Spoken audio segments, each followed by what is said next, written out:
Hi everyone, it's Rhoda. I wanted to share something with you that is a hobby for me. And I've been doing this for about, somewhere between 5 to 10 years, somewhere in there. And every time I go to do it, I have to look through my papers because I forget how to do it because it's that far span. I'll make a bunch of it and then I'll have it stored for a while and then I have to make more. And I forget the recipes. But I'm going to make me some wine. Now, this is a hobby. I am not a professional. I do not sell this. I do not distribute this outside to strangers or anything. I do not do that. No. This is just for me, my family, personal use only. And I label it Granny. This is strawberry kiwi. And I label it Granny because that's what everybody calls me here. Nobody here calls me Rhoda. I'm known as Granny. And when I started my channel, they said, why didn't you say you're a granny? I said, well, there's a lot of grannies out there on YouTube, but there's not that many Rhodas that I know of. You know, there's Rhondas and a lot of other people, but not a Rhoda. So I just went with my name. But my grandson's like, you're Granny. So everything's labeled here, Granny. And this I started 8 of 2021 and I bottled it 8 of 2022. And look how clear that is. Isn't it nice? It's a nice clear wine. It's really pretty. This one is like a pink hue to it when it's in the glass. It's my last bottle that we have left in the house. But I had started this grape one here September of 2022. I always label when I start it. I always do. But I had racked this one time. And racking means I take the first initial startup of my wine. You let it do its thing, you know, for 30 days, a little bit more. Sometimes I let it go longer. And when the yeast is done in there and it's all settled and it's not bubbling anymore, I take my hose and I drop it down into one jug and I siphon it over into another jug very slowly. I don't want a lot of air to go through it, so I want to make sure that I do it slow so that it doesn't make my wine turn to vinegar. But I'll leave it about this far above the sediment because the last thing I want is sediment in my new jug. That's called racking it. I'm leaving the sediment behind in the first jug and leaving the clear stuff in the second jug. That's racking it. Some people will rack it twice. I only done this one time. This one I done twice. I racked this one twice. And that's why it looks so pretty and clear. But I will sterilize everything with this stuff. The Star San sanitizer. I mean, I sanitize everything with it. My bottles, my corks, my tube, everything is sanitized. And I use, let me get one of these out. I use Red Star. I get it off Amazon. This one is for a 5-gallon jug, and I only do 1 gallon at a time. But I'm going to show you how I do this. And like I said, this is a personal thing. I am not a professional. I do believe I already said that. I am an amateur hobbyist of making wine. But dandelions are coming on. And I tried to make dandelion wine last year and it was a big fail. Big fail. I used the base of the buds and that stuff is bitter. And it turned my wine green. So this year I'm going to try it over again by removing all the petals off each flower. It's going to be tedious. But what you do, you make a tea from those petals. And from the petals, that's where you make your wine. And I want to see how this turns out. But I'm going to show you how I do this. I don't advise you to follow along with me because I am an amateur, but it's up to you. I'll be back. I thought I was videoing this process and I forgot to hit record. I am so sorry. Oh my goodness. Anyway, what I had done, I had stuck my hose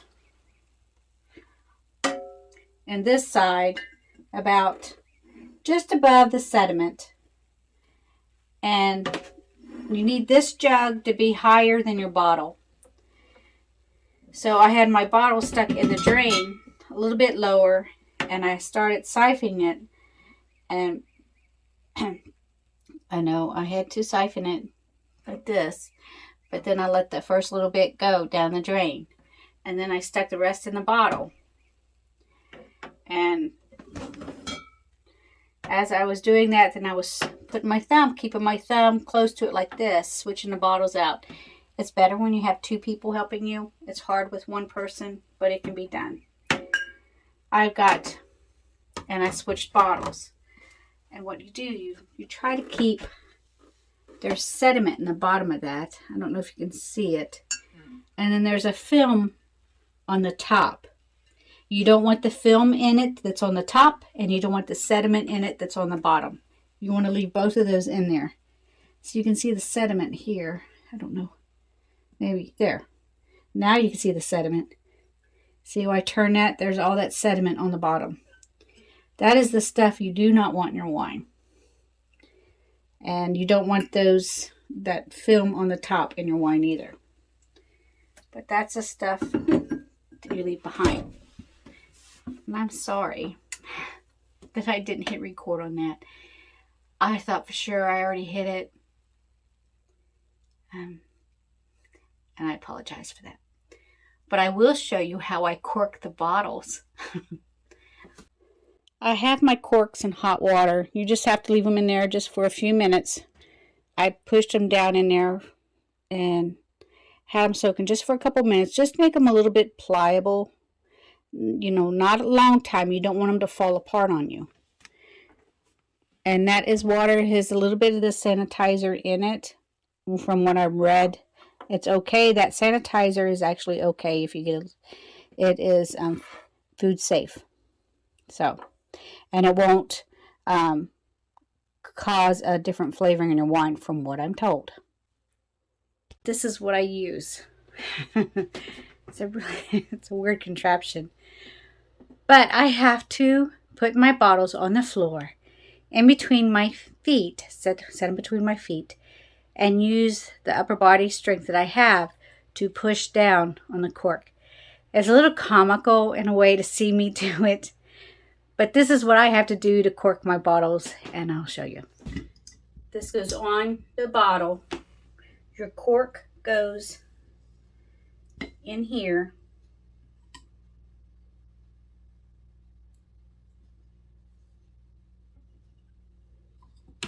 Like that. I have to pull it to me because I have to push it down like this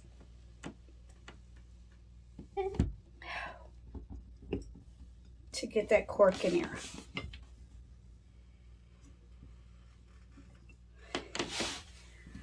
And I now have a corked bottle.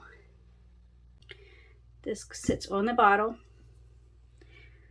Your cork goes in here, in that hole. I'm trying to get that. The mechanism gets pushed down.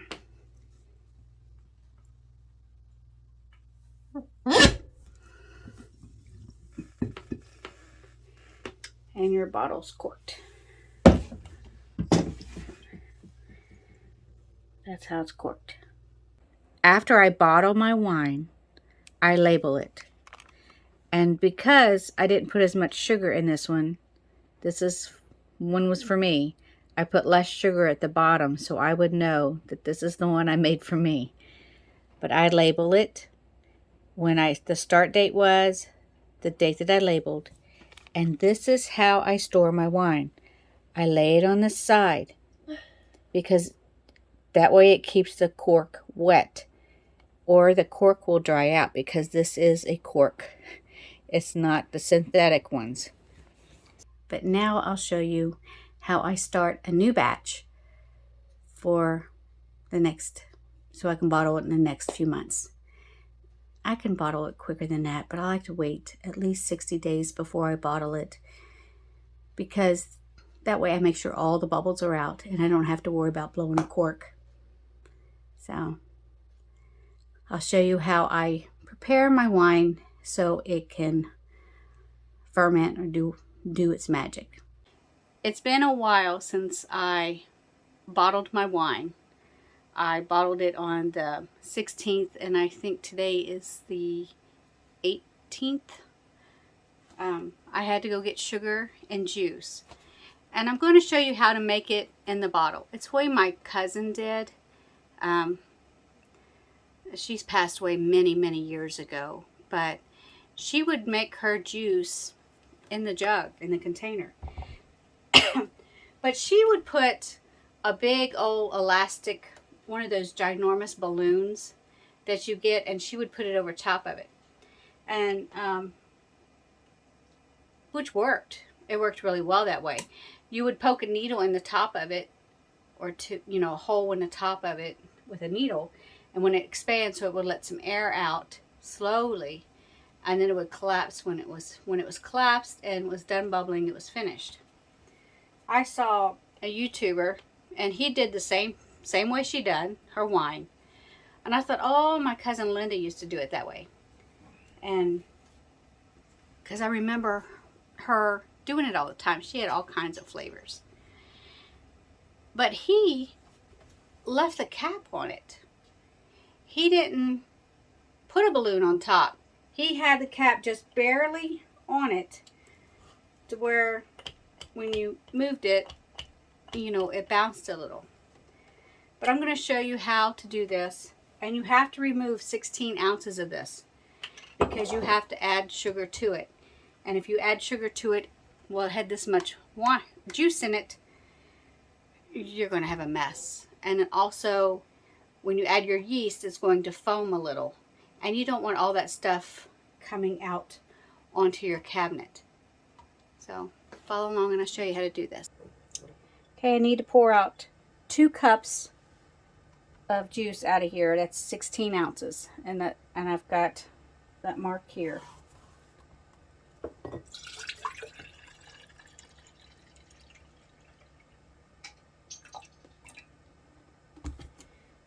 This you can do something else with. And I got tired of trying to get things through a small funnel.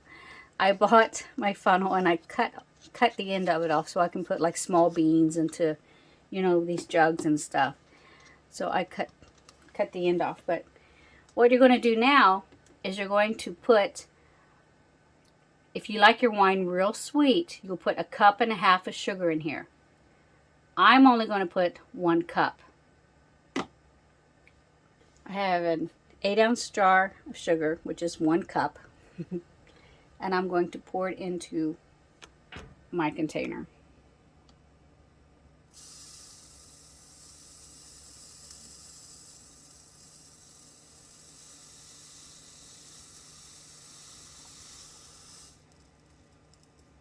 And the yeast now. Now, this is the thing. She always used dry active yeast. It works just the same. You just won't get a high potency as you would the wine yeast. But she put 1/2 teaspoon of dry, just active yeast into her jug.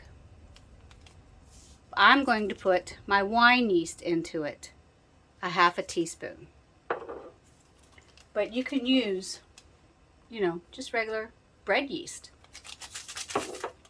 It doesn't, you know, you just won't have the potent. This here will have a higher alcohol content than this will. This here, they say, will stop working quicker than the wine yeast.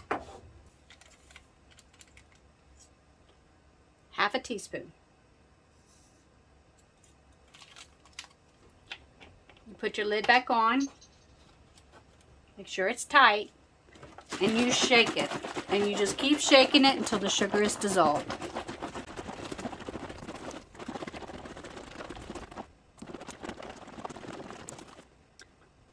I think the sugar's finally dissolved. It's foamed quite a bit. But now, you want to loosen your cap up.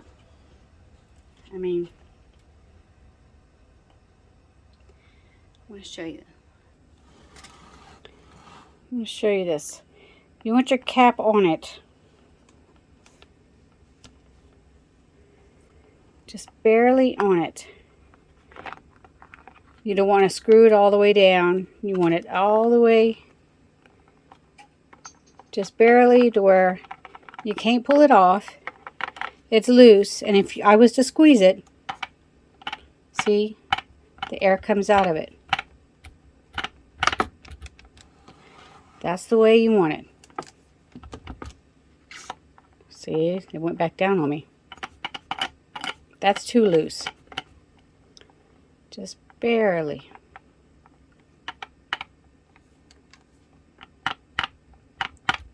That's how you want it. Now it's time to take and put this in a dark, warm place. You want some place that it is above 75 degrees, but below 88. Between 75 and 88 degrees. You want this to ferment for 3 weeks. You can check on it. Do not move it. Do not jostle it around.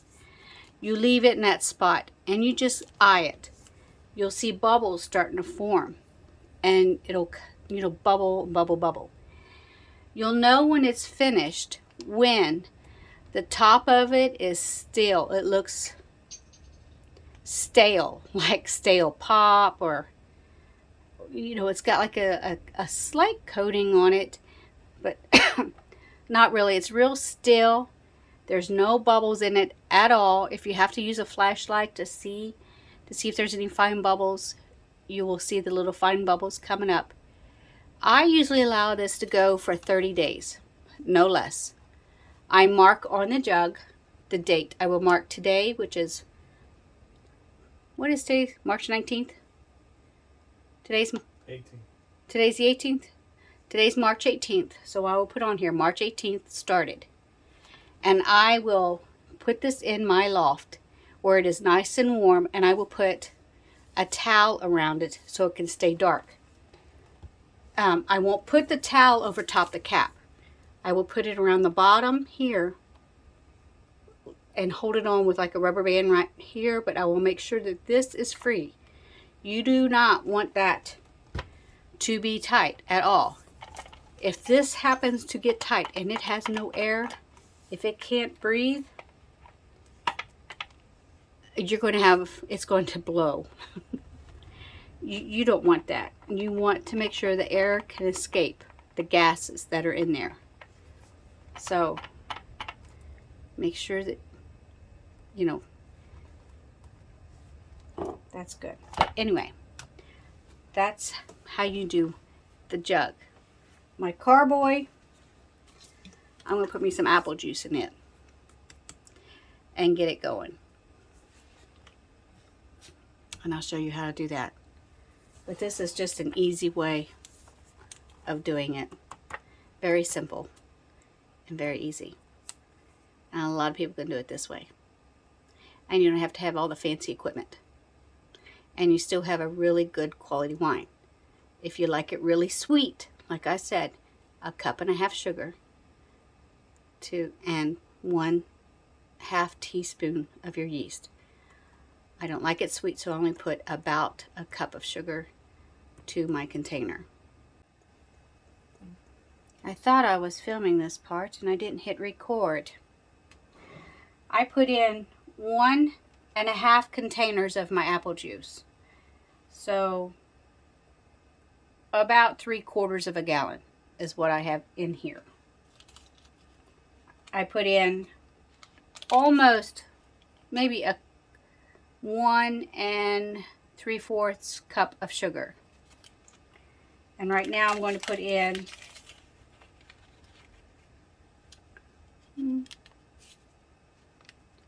about a teaspoon of my yeast. Yeah, about a teaspoon.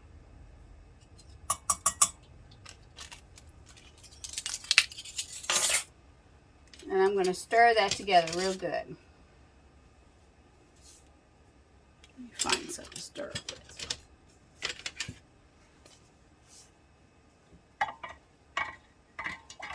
Stir it until it dissolves. My sugar is dissolved. And I'm going to put my lid on it. This one I can put on tight because I have this gadget that I'm going to put on it. I need to put water in it where it fills up to this line. It equals out to this line. And what this does, the water comes in here and settles, and it keeps the gases, it lets the gases go out, but doesn't allow anything to come back in. And I like this for that reason. See how it's level? On the carboy, when it starts working, this side will go up. It'll come up real high because the gas, it'll feel gases in on this side, and it'll start burping or bubbling. I don't know what the exact term for it, but the air will start coming out of here, and it'll come out of this cap that goes on it. It's got holes all in it. Keeps stuff from going back down into it. But it starts bubbling out of this side. When this is finished, it equals out. The water comes back to normal. If there is ever a time where it is too hot and the water dries up, you make sure take this off and put water back into it, because this has to have water in it. But this fits right down into this rubber sealed hole here, like that. And you can see it's starting to come up just a little bit here. Just a little bit, because there is pressure building in it just a little bit from where I started in different things.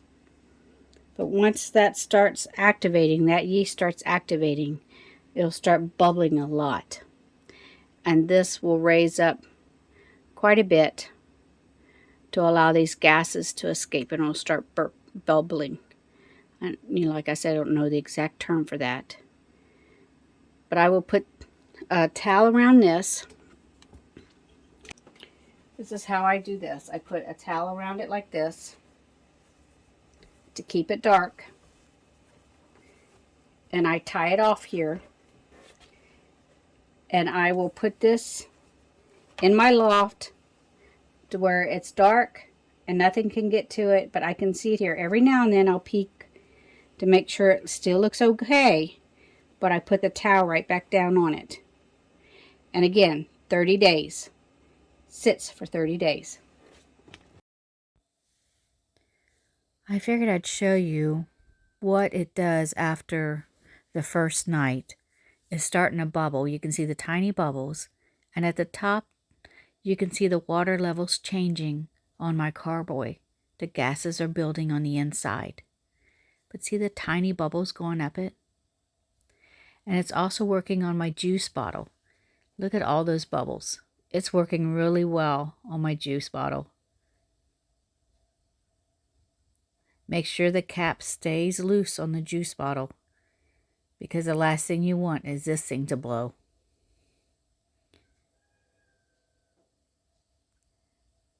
I'm going to cover it back up and leave it alone now for 30 days.